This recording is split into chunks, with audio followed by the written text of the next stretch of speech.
اللہ تعالیٰ نے دنیا کے سب سے امیر ترین شخص کی کہانی بیان فرمائی ہے۔ فرمایا وَآتَيْنَهُ مِنَ الْكُنُوزِ، ہم نے جو اسے خزانے دیے تھے، مَا إِنَّ مَفَاتِحَهُ، وہ اتنے زیادہ تھے کہ اس خزانوں کی جو چابیاں تھیں لَتَنُوعُ بِالْعُصْبَةِ أُولِي الْقُوَّةِ، ایک بھاری جماعت اس کی چابیاں اٹھانے سے تھک جاتی تھی۔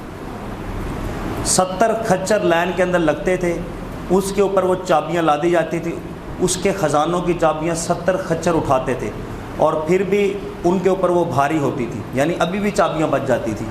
تو اندازہ کریں جس کے خزانوں کی چابیاں اتنی زیادہ ہوں تو خزانے کیسے کتنے زیادہ ہوں گے۔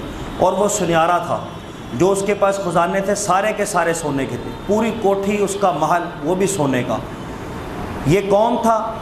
اللہ تعالیٰ نے اس کا نام بھی ذکر کیا، یہ حضرت موسیٰ علیہ نبینا علیہ الصلوۃ والسلام کا کزن تھا۔ اس کو منور کہتے تھے، بڑا حسین و جمیل خوبصورت تھا، اپنے علاقے کے اندر تورات کا سب سے بڑا عالم تھا۔ لوگ اس کی خوبصورتی کی وجہ سے اس کو منور کہتے تھے، لیکن اس کا اصل نام قارون تھا۔ اللہ نے ساتھ فرمایا ان قارون کان من قوم موسیٰ، بے شک قارون حضرت موسیٰ علیہ السلام کے رشتہ داروں میں سے تھا، آپ کی قوم میں سے تھا۔ تو چچا تھے یسہر، ان کا بیٹا تھا قارون۔ حضرت موسیٰ علیہ السلام نے اس کو دعوت دی کہ تم پہ اب زکوٰۃ فرض ہے، اپنے مال کی زکوٰۃ دو جو اللہ تعالیٰ نے تمہیں دیا ہے، اللہ کی عطا سے اتنا مال ہے تمہارے پاس، زکوٰۃ دو۔ اس نے وعدہ کر لیا کہ ہاں میرا جتنا مال ہے میں اس میں سے 1000واں حصہ زکوٰۃ نکالوں گا۔ پھر جب اس نے اپنی کلیکشن کی، اپنے مال کی حساب لگایا تو بہت زیادہ زکوٰۃ بنتی تھی۔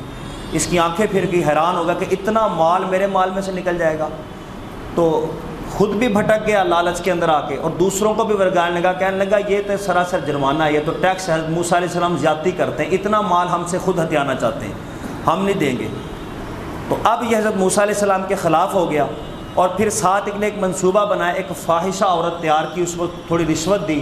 حدیث پاک کے اندر آتا ہے، اس کو کہنے لگا کہ تم حضرت موسیٰ علیہ السلام پہ الزام لگا دینا کہ میرے ساتھ انہوں نے زیادتی کی ہے۔ حضرت موسیٰ علیہ السلام ایک مجمع کے اندر تقریر کر رہے تھے، تو یہ قارون اٹھا، آپ کا کزن، کہنے لگا کہ فلانی عورت کہتی ہے کہ میرے ساتھ زیادتی ہوئی ہے اور وہ آپ پہ الزام لگا رہی۔ حضرت موسیٰ علیہ السلام کانپ گئے، اللہ کے نبی کی تھے، جلال میں آ گئے، اپنا بیان روکا، کہا کہ کون سی عورت ہے، اس کو ہمارے سامنے پیش کرو۔ تو حضرت موسیٰ علیہ السلام کے سامنے عورت لائی گئی۔ اب بہت زیادہ اس کو مال و دولت، رشوت اس کو دی گئی تھی، وہ الزام لگانے کے لیے تیار تھی، لیکن حضرت موسیٰ علیہ السلام کا جب اس نے جلال دیکھا، آپ نے کہا تجھے اس رب کی قسم ہے جس نے میرے ذریعے تمہارے لیے سمندر پاڑ کے راستہ بنایا اور تمہیں فرعون سے نجات دی، بتا تجھ سے کس نے زیادتی کی ہے۔ وہ تھر تھر کانپنے لگی، وہ کہنے لگی مجھ سے کسی نے نہیں زیادتی کی۔ تو کہنے لگے یہ آپ کا کزن تھا، اس نے مجھے پیسے دیے تھے اور آپ پہ الزام لگانے کا کہا تھا۔ اب وہ کزن بھی بیچ میں ہی تھا، مجمع کے اندر پانی پانی ہو گیا، شرمندہ ہو گیا، جھوٹ واضح ہو گیا۔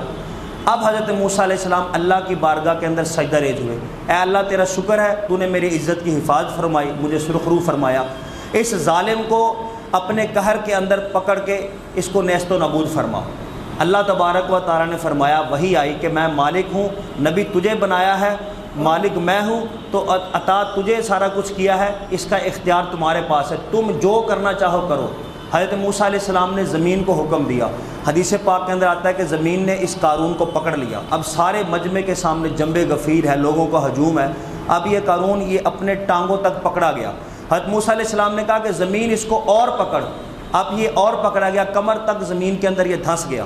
صرف 2 بندے جو اس کے خاص ملازم تھے، اس کے لالچ کے اندر اس کے ساتھ ہر وقت رہتے تھے، وہ اس کے ساتھ تھے، باقی ساری دنیا ایک طرف حضرت موسیٰ علیہ السلام کے ساتھ تھی۔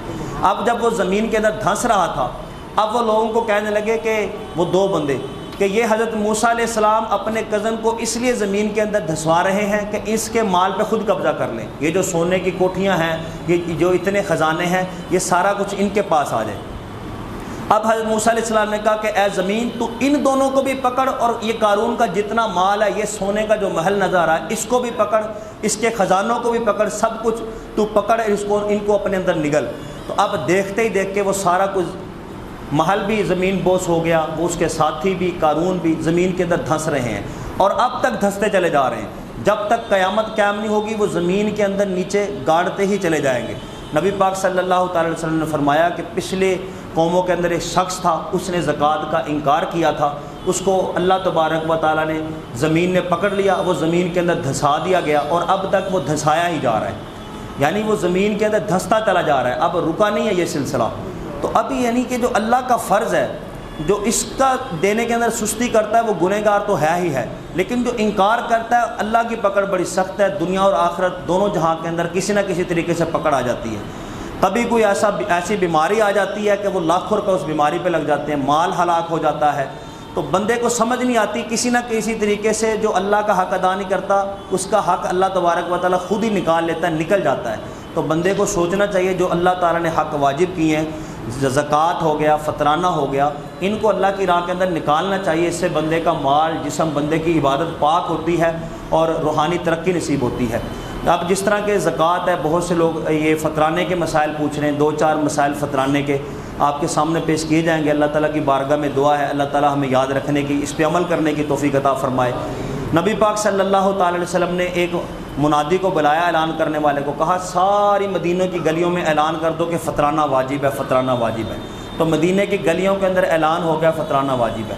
اب جو بندہ نہ دے حیثیت طاقت رکھنے کے باوجود، وہ گنہگار ہے، کیونکہ اب یہ فطرانہ واجب ہے۔ حضور صلی اللہ علیہ وسلم نے فرمایا کہ جب تک کوئی فطرانہ ادا نہیں کرتا اس کے روزے قبول نہیں ہوتے، زمین اور آسمان کے درمیان لٹکے رہتے ہیں جب تک وہ فطرانہ ادا نہیں کرتا۔ تو اب یہ روزوں کی قبولیت اس کے ساتھ منسلک ہے، فطرانے کے ساتھ۔ تو یہ ہر بندے نے فطرانہ ادا کرنا ہے۔ گھر کا جو سربراہ ہوتا ہے وہ اپنا بھی ادا کرے گا، اور گھر کے اندر جتنے نابالغ ہیں، بچے بچیاں، ان کا بھی اس کے ذمے ہوتا ہے۔ باقی رہی بالغ اولاد یا بیوی، تو جو فیملی کا سربراہ ہوتا ہے وہ ان کی طرف سے بھی ادا کر دیتا ہے، یہ طریقہ بھی ٹھیک ہے، لیکن بالغ اپنا خود ادا کرنا چاہیے۔ بالغ کو اگر کوئی نہ ادا کرنا چاہے سربراہ، مثال کے طور پہ بیوی کا نہ دینا چاہے تو بیوی پھر اپنا خود دے گی۔ ہمارے عام طور پہ ہوتا ہی ہے کہ جو سربراہ ہوتا ہے باپ یا دادا، وہ سب کا دے دیتا ہے تو سب کی طرف سے ہو جاتا ہے، تو یہ طریقہ بھی بالکل ٹھیک ہے، لیکن لازم صرف سربراہ کا اپنا ہوتا ہے یا نابالغ بچوں کا اس کے اوپر لازم ہوتا ہے، تو یہ وہ فطرانہ دیتے ہیں۔ اب فطرانے کا سبب کیا ہوتا ہے؟ ہمارے نزدیک، احناف کے نزدیک، فطرانے کا جو سبب ہے وہ عید کا دن ہے۔ بعض مذاہب کے اندر، مسالک کے اندر فطرانے کا سبب کچھ اور ہے، لیکن ہمارے نزدیک، احناف کے نزدیک، فطرانے کا سبب عید کا دن ہے۔ یعنی جس نے عید کا دن دیکھنا ہے اس پہ فطرانہ واجب ہے، جس نے نہیں دیکھنا اس پہ واجب نہیں۔ یعنی کہ اگر مثال کے طور پہ عید والے دن کوئی بچہ پیدا ہوتا ہے، بعض لوگ روزہ سمجھتے ہیں اس کو، روزے کی وجہ سے فطرانہ نہیں ہوتا، فطرانے کا سبب عید ہے۔ جو بچہ عید والے دن پیدا ہوا اس کا بھی فطرانہ دینا پڑے گا۔ اگر روزہ اس کا سبب ہوتا تو پھر اس نے تو روزے رکھے ہی نہیں، اس کا تو فطرانہ نہیں ہونا چاہیے تھا۔ تو اس کا سبب عید ہوتا ہے، تو عید والے دن جو بچہ پیدا ہوا اس کا بھی فطرانہ ہوگا۔ کوئی کافر مسلمان ہو گیا عید والے دن، اس کا بھی سبب ہوگا۔ اگر روزے سبب ہوتے تو پھر جو روزے نہیں رکھتے ان کا تو نہیں ہونا چاہیے تھا، لیکن جو روزے نہیں رکھتے، جان بوجھ کے جو گنہگار نہیں رکھتے یا جو بیمار ہیں اپنی بیماری کی وجہ سے نہیں رکھتے، انہوں نے بھی فطرانہ دینا ہوتا ہے۔ تو فطرانے کا سبب عید کا دن ہے، عید والے دن یہ واجب ہوتا ہے، لیکن ہم لوگ کیا کرتے ہیں، پہلے دے دیتے ہیں رمضان کے اندر، کیونکہ ایک ایک نیکی کا ثواب 70 گنا زیادہ ملتا ہے رمضان کے اندر، تو برکتیں لوٹنے کے لیے، تاکہ غریبوں کی ہیلپ، مدد پہلے ہی ہو جائے، ان کے لیے خورش کا سامان پہلے ہی ہو جائے، تو ہم پہلے بھی نکال دیتے ہیں۔ تو وگرنہ عید والے دن یہ واجب ہوتا ہے۔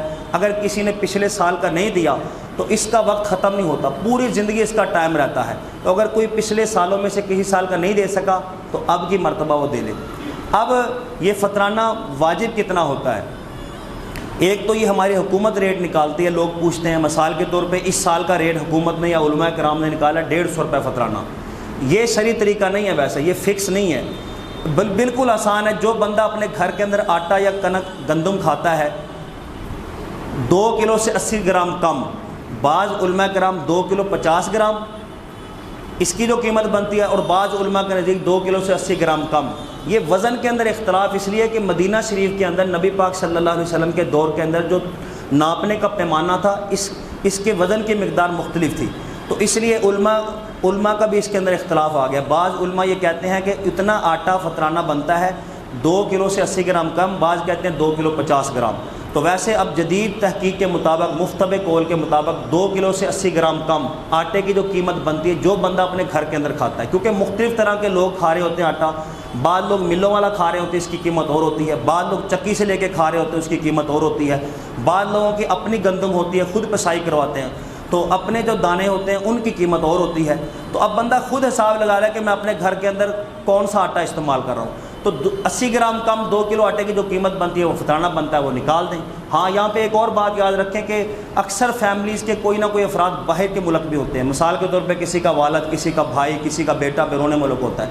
اب یہاں کے رہنے والے فیملی کے لوگ اپنے اس بندے کا بھی فطرانہ ساتھ نکال رہے ہوتے ہیں۔ مثال کے طور پہ علماء کرام نے اس سال فطرانے کا ریٹ 150 روپے نکالا ہے، تو اب وہ جو لندن کے اندر بیٹھا ہوا ہے اس کا فطرانہ بھی 150 نکالتے ہیں۔ ایسی بات نہیں ہے، جو جس جگہ پہ جس سرزمین پہ موجود ہے وہاں پہ جو آٹا وہ کھا رہا ہے اس سرزمین پر آٹے کی جو قیمت ہے اس کا وہ حساب لگے گا۔ اب لندن کے حساب سے 80 گرام کم 2 کلو آٹے کی قیمت بنتی ہو 3000 اور تم یہاں سے نکالو 150 روپے، اب اس کا فطرانہ تو ادا نہیں ہوگا۔ تو یاد رکھیں اگر والد وہاں سے نکالنا چاہتا ہے یا یہاں سے ہم باہر والے کا نکالنا چاہتے ہیں تو جو جس جگہ پہ موجود ہے وہاں پہ جو آٹا کھا رہا ہے اس کی جو قیمت بنتی ہے 80 گرام کم 2 کلو آٹے کی قیمت، وہ ایک بندے کا یہ فطرانہ نکالنا ہے۔ اور نبی پاک صلی اللہ تعالیٰ علیہ وسلم جو فطرانہ نکالتے تھے زیادہ تر کشمش، جس کو ہم سونگی کہتے ہیں، اس کا یا کھجور کا نکالتے تھے۔ تو اب کھجور یا کشمش کا فطرانہ نکالنا ہو تو پھر آپ کو پتہ ہے کہ 160 گرام کم 4 کلو یہ بنتا ہے، یعنی ڈبل ہو جاتا ہے وزن۔ کھجور کا نکالنا ہو یا کشمش کا پھر 2 کلو کا حساب نہیں ہوگا، پھر 4 کلو کا حساب ہوگا۔ 160 گرام کم 4 کلو کھجور کے پیسے یا کشمش کے پیسے، اس حساب سے نکالنا چاہیے۔ تو بندے کو چاہیے کہ ہم جو فطرانہ نکال رہے ہیں یہ آٹے کی قیمت یہ ان کمزور لوگوں، کم حیثیت والوں کے لیے بھی، تاکہ سب جو ہیں آسانی سے نکال لیں، وگرنہ اللہ کی راہ کے اندر عمدہ چیز دینی چاہیے، بندے کو نیت کرنی چاہیے۔ اب ہم دیکھیں پورے رمضان کے اندر کھا پی رہے ہیں عمدہ، ہم روز چاہتے ہیں کہ ہمارے دسترخوان پہ اچھی سے اچھی غذا ہو، اچھے سے اچھا کھانا پڑا ہو، اچھے سے اچھے ثمرات ہوں۔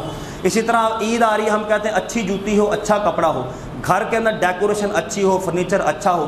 جب سب کچھ اچھا پسند کرتے ہیں تو اللہ کی راہ میں نکالنے کے لیے بھی ہمیں اچھا پسند کرنا چاہیے۔ فطرانہ نکالنا یہ تو کم سے کم حیثیت ہے کہ 2 کلو آٹے کے پیسے، یہ تو وہ ان لوگوں کے بھی لیے جو تاکہ جو ماڑے ہیں وہ بھی، یہ تو سب بھی بیچ میں آ جاتے ہیں۔ لیکن جس طرح ہم ہر چیز کے لیے اچھا پسند کر رہے ہوتے ہیں تو اللہ کی راہ میں نکالنے کے وقت اس ٹائم بھی ہمیں اچھا ہی ذہن رکھنا چاہیے، اللہ کی راہ میں اچھا فطرانہ نکالنا چاہیے۔ اگر کھجور کے حساب سے نکالنا ہے تو ایک بندے کا 1000 روپے فطرانہ ریٹ نکلا ہے، اور اگر کسی نے کشمش کے حساب سے نکالنا ہے تو 2200 روپے ریٹ نکلا ہے۔ ایک تو نبی پاک کی سنت بھی ادا ہوگی، ایک اللہ کی راہ کے اندر اچھا مال بھی نکلے گا۔ آپ ذہن بنائیں، نیت کریں کہ میں اپنی فیملی کا فطرانہ جو ہے وہ جو اچھی چیز ہے اللہ کی راہ کے اندر اس کے ریٹ کے حساب سے نکالوں گا۔ اللہ تعالیٰ کی بارگاہ میں دعا ہے جو ہم نے سنا اللہ تعالیٰ یاد رکھنے کی توفیق عطا فرمائے۔